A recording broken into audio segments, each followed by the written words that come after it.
ಅಲ್ಲ ಇವತ್ತು ಅಥಣಿ ಮತಕ್ಷೇತ್ರದ ಬಹುದಿನಗಳ ಬೇಡಿಕೆ ಕುಟ್ಟಲಗಿ ಅಮ್ಮಾಜೇಶ್ವರಿ ಏಕ್ ನೀರಾವರಿ ಯೋಜನೆಯ ಈ ಒಂದು ಉದ್ಘಾಟನಾ ಸಮಾರಂಭದಲ್ಲಿ ಕೊಟ್ಟ ಭಾಷೆಗೆ ಯಾವತ್ತೂ ತಪ್ಪದ ಅನ್ನರಾಮಯ್ಯ ಈ ರಾಜ್ಯದ ಮುಖ್ಯಮಂತ್ರಿಗಳಾದಂಥ ಸಿದ್ದರಾಮಯ್ಯ ಸಾಹೇಬ್ರೆ, ಉಪಮುಖ್ಯಮಂತ್ರಿಗಳು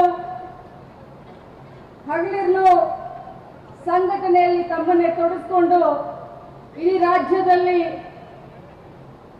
ಅತ್ಯಂತ ಚುರುಕಾಗಿ ಕೆಲಸ ಮಾಡಿ ನೀರಾವರಿ ಯೋಜನೆಗಳಿಗೆ ಚಾಲನೆ ನೀಡ್ತಾ ಇರುವಂತಹ ಉಪಮುಖ್ಯಮಂತ್ರಿಗಳಾದಂಥ Shri D K Shivakumar sir, ಈ ಒಂದು ಕಾರ್ಯಕ್ರಮ, ಈ ಒಂದು ಕನಸನ್ನ ಕಂಡು ನಿಮ್ಮೆಲ್ಲರ ಮನೆಯ ಮಗನಾಗಿ ನಿಮಗೆ ಕೊಟ್ಟ ಭಾಷೆಯನ್ನ ಈಡೇರಿಸಿ ಸ್ವಾರ್ಥಕತೆಯನ್ನ ಮೆರೆದಂತ ಈ ಭಾಗದ ಧೀಮಂತ ನಾಯಕರು, ಅಥಣಿ ಶಾಸಕರು, ಮಾಜಿ ಮಂತ್ರಿಗಳು ಆದಂತ ಲಕ್ಷ್ಮಣನ ಸವದಿ ಅವರೇ, ಬೆಳಗಾವಿ ಜಿಲ್ಲಾ ಉಸ್ತುವಾರಿ ಸಚಿವರಾದಂಥ ಸತೀಶಣ್ಣ ಜಾರಕಿಹೊಳಿ ಅವರೇ, ಬೃಹತ್ ಕೈಗಾರಿಕಾ ಸಚಿವರಾದಂಥ ಎಂ ಬಿ ಪಾಟೀಲ್ ಅವರೇ, ನಮ್ಮ ಸರ್ಕಾರದ ಮುಖ್ಯ ಸಚೇತಕರು ಆದಂಥ ಅಶೋಕಣ್ಣ ಪಟ್ಟಣ್ ಅವರೇ, ಶಾಸಕರಾದಂಥ ತಮ್ಮಣ್ಣನವರೇ, ವಿಧಾನ ಪರಿಷತ್ ಸದಸ್ಯರು ನನ್ನ ಸಹೋದರಾದಂಥ ಚಂದ್ರರಾಜ್ ಹಟ್ಟಿಹೊಳಿ ಅವರೇ, ಜಿಲ್ಲಾ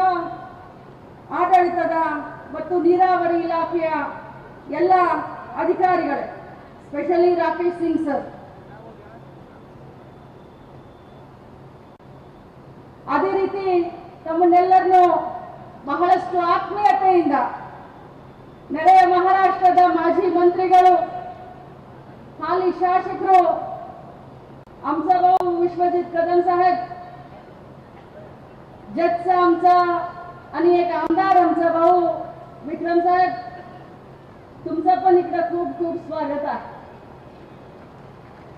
ಜೊತೆಯಲ್ಲಿ ನಮ್ಮ ಎದುರುಗಡೆ ಕೂತ್ಕೊಂಡಂತ ನಮ್ಮ ಅನ್ನದಾತರು, ನಾನು ಕೂಡ ಒಬ್ಬ ರೈತನ ಮಗಳು.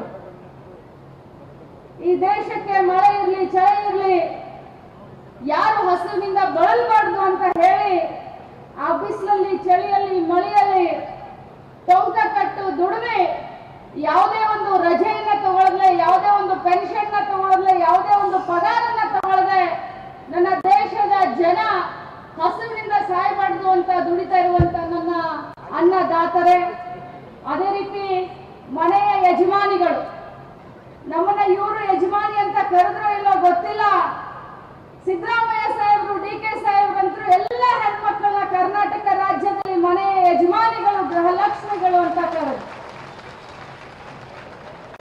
ನಾನು ಬಹಳಷ್ಟು ಭಾಷಣವನ್ನ ಮಾಡೋದಿಲ್ಲ, ನೀವು ಸಿಕ್ಕಾಗ ಹೋಗ್ಬೇಡ್ರಿ, ಅವರೇ ಮನೆ ಯಜಮಾನಿಗಳು. ಈಗ ಅವರಿಂದನೇ ಮನೆ ನಡೀತಾ ಇದೆ. ನೀವು ಇಷ್ಟು ದಿನ ಬಹಳ ಕೆಲಸ ಮಾಡಿದ್ರಿ, ನಿಮ್ಮ ಜೇಬ್ನಲ್ಲಿರುವಂತ ದುಡ್ಡು ಬಹಳ ಕರಗ್ತಾ ಇತ್ತು. ಆದ್ರೆ ಈಗ ನಾವು ಸ್ವಾಭಿಮಾನಿಗಳು, ಸ್ವಾವಲಂಬನೆ ಜೀವನವನ್ನ ಮಾಡ್ತೀವಿ. ಆರ್ಥಿಕ ಸಬಲೀಕರಣವನ್ನ ಕರ್ನಾಟಕ ಸರ್ಕಾರ, ಕಾಂಗ್ರೆಸ್ ಪಕ್ಷದ ಸರ್ಕಾರ, ಸಿದ್ದರಾಮಯ್ಯನವರು ಕೊಟ್ಟಿದ್ದಾರೆ ಅಂತ ಹೇಳಿ ಬಹಳ ಹೆಮ್ಮೆಯಿಂದ ಬಸ್ನಲ್ಲಿ ಓಡಾಡ್ತಾ ಇದ್ದಾರೆ. ಬೆಳಗಾವಿಗೆ ಬಂದು ಸೀರೆಗಳನ್ನು ಕೂಡ ಖರೀದಿ ಮಾಡ್ತಾ ಇದ್ದಾರೆ.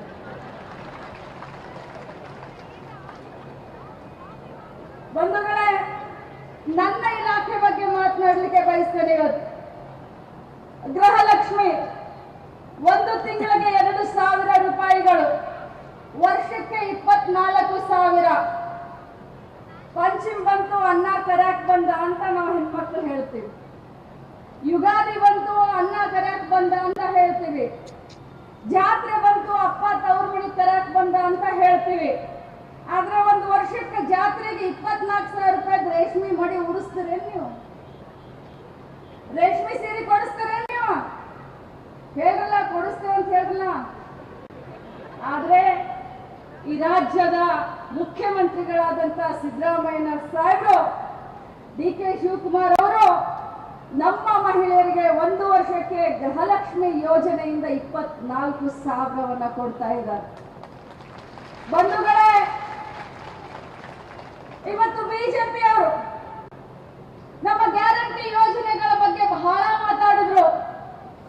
ಮೊನ್ನೆ ನಡೆದಂತ ಅಸೆಂಬ್ಲಿನಲ್ಲಿ ಗ್ಯಾರಂಟಿಗಳು ಏನೂ ಇಲ್ಲ, ಸುಳ್ಳು ಭರವಸೆ ಅಂತ ಮಾತನಾಡಿದ್ರು. ಆದ್ರೆ ಇವತ್ತು ನಾನು ಬಹಳಷ್ಟು ಆತ್ಮವಿಶ್ವಾಸದಿಂದ ಗಟ್ಟಿ ಧ್ವನಿಯಿಂದ ಹೇಳಲಿಕ್ಕೆ ಬಯಸ್ತೇನೆ, ಸುಮಾರು 1,20,00,000 ಮನೆಯ ಯಜಮಾನಿಗಳಿಗೆ ಗೃಹಲಕ್ಷ್ಮಿ ಯೋಜನೆ ಇವತ್ತು ಲಾಭ ಪಡಿತಾ ಇದ್ದಾರೆ. ಅವ್ರು ಚಪ್ಪಾಳೆ ಹಾಕ್ತಾ ಇದ್ರು, ನೀವು ಹಾಕ್ತಾ ಇದ್ರು ಅಲ್ರಪ್ಪ. 5,000 ವರ್ಷ ಭಾರತ ದೇಶದಲ್ಲಿ ನೀವು ಗಂಡಸರು ಆಳಿದ್ರಿ ನಮ್ಮನ್ನ. ಈಗ ಒಂದಿಷ್ಟು ನಾವು ಜೋರಾಗಿದ್ದೀವಿ ಅಂತಂದ್ರೆ ನೀವು ಸಪೋರ್ಟ್ ಮಾಡ್ಬೇಕು ಬೇಡ. ಇವತ್ತು ರಾತ್ರಿ ಯಾರು ಅಡಿಗೆ ಮಾಡುದ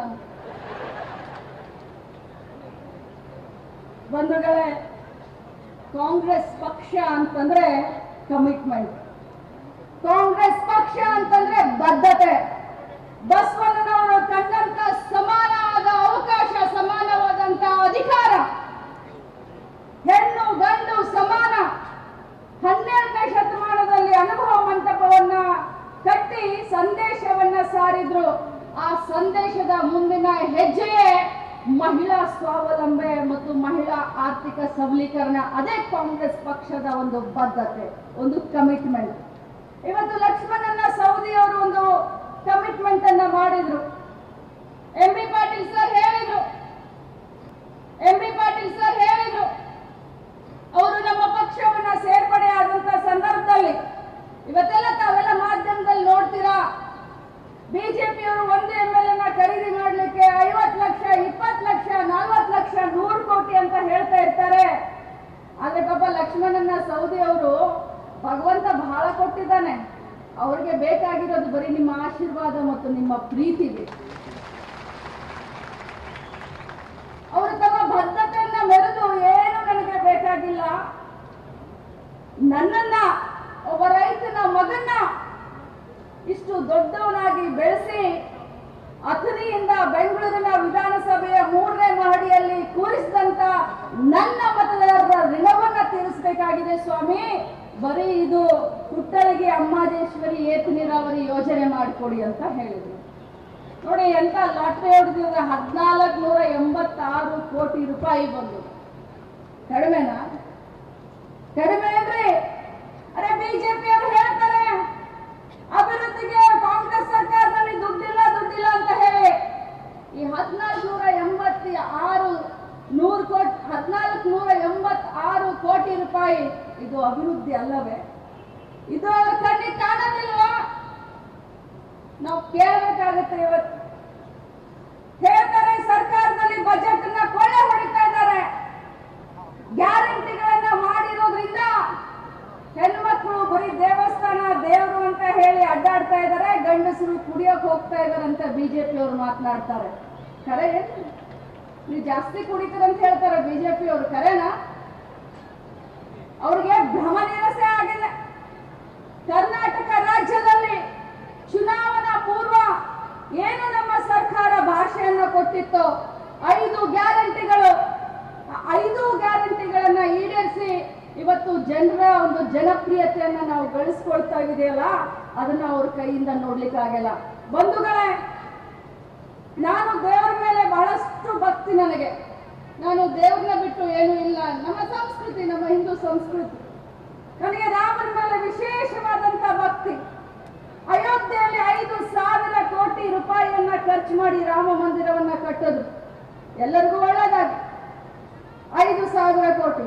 ಆದ್ರೆ ಒಂದು ವರ್ಷಕ್ಕೆ ಬಂಧುಗಳೇ, ಒಂದು ತಿಂಗಳಿಗೆ ಈ 5 ಗ್ಯಾರಂಟಿಗೆ ಕರ್ನಾಟಕ ರಾಜ್ಯ ಸರ್ಕಾರ ಸಿದ್ದರಾಮಯ್ಯನವರು ಸುಮಾರು 5,000 ಕೋಟಿಯನ್ನ ನನ್ನ ಮನೆಗಳಿಗೆ, ನನ್ನ ಕರ್ನಾಟಕ ರಾಜ್ಯದ ಪ್ರತಿಯೊಂದು ಮನೆ ರಾಮ ರಾಜ್ಯವಾಗಲಿ ಅಂತ ಹೇಳಿ ತಿಂಗಳಿಗೆ 5,000 ಕೋಟಿ ಅಲ್ಲಿ ಕಟ್ಟಿದ್ದು.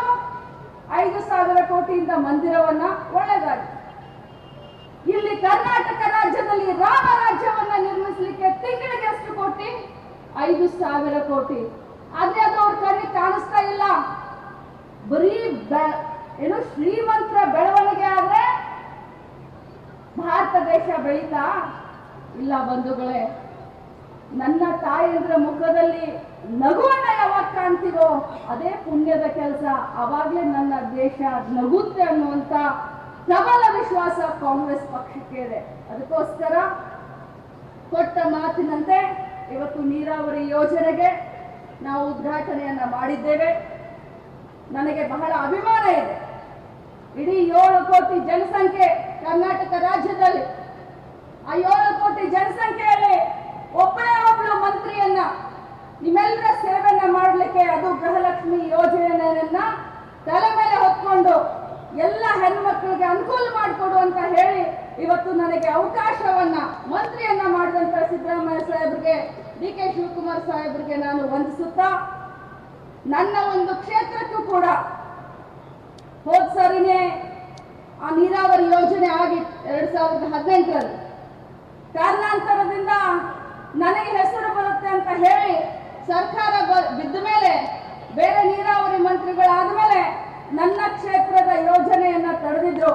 ಆದ್ರೆ ಅದೇ ಯೋಜನೆಗೆ ಮೊನ್ನೆ ನಡೆದಂತ ಕ್ಯಾಬಿನೆಟ್ ನಲ್ಲಿ ಸುಮಾರು 800 ಕೋಟಿ ರೂಪಾಯಿಯನ್ನ ಬೆಳಗಾವಿ ಗ್ರಾಮೀಣ ಕ್ಷೇತ್ರಕ್ಕೆ ಕೊಟ್ಟಂತ ಯಾರಾದ್ರೂ ಮುಖ್ಯಮಂತ್ರಿಗಳಿದ್ರೆ ಅದು ಮಾನ್ಯ ಸಿದ್ದರಾಮಯ್ಯನವರು ಮತ್ತು ಡಿ ಕೆ ಶಿವಕುಮಾರ್ ಅವರು ಅಂತ ಹೇಳ್ತಾ, ಇದೇ ಸಂದರ್ಭದಲ್ಲಿ ಅವರಿಗೆ ನನ್ನ ಧನ್ಯವಾದವನ್ನ ತಿಳಿಸ್ತಾ, ಇನ್ನೊಮ್ಮೆ ಲಕ್ಷ್ಮಣನ ಸೌದಿ ಅವರು ಕಂಡಂತ ಕನಸುಗಳು ಎಲ್ಲ ಈಡೇರಲಿ, ಅವ್ರನ್ನ ಗೆಲ್ಲಿಸಿ ಕಳಿಸಿದಂತ ತಮ್ಮೆಲ್ಲರಿಗೂ ಕೂಡ ನಾನು ಒಂದು ದೊಡ್ಡ ನಮಸ್ಕಾರವನ್ನ ಹೇಳಿ, ತಮ್ಮೆಲ್ಲರ ಆಶೀರ್ವಾದ ಸಹಕಾರ ಮುಂದಿನ ದಿನದಲ್ಲಿ ಯಾವ ರೀತಿ ನಮ್ಮ ಮೇಲೆ ವಿಶ್ವಾಸ ಬಿಟ್ಟು ನಮಗೆ ವಿಧಾನಸಭೆಯಲ್ಲಿ ನಮಗೆ ಆಶೀರ್ವಾದ ಮಾಡಿದ್ರು, ಅದೇ ವಿಶ್ವಾಸವನ್ನು ಬಿಟ್ಟು ಮುಂದೆ ಬರುವಂತ ಲೋಕಸಭೆಯಲ್ಲಿ ನಮಗೆ ನೀವು ಆಶೀರ್ವಾದ ಮಾಡಬೇಕು ಅಂತ ಹೇಳಿ ತಮ್ಮೆಲ್ಲರಿಗೂ ಕೂಡ ಕೈ ಮುಗಿದು ಕೇಳ್ಕೊಂಡು, ಕೊಟ್ಟಲಿಗೆ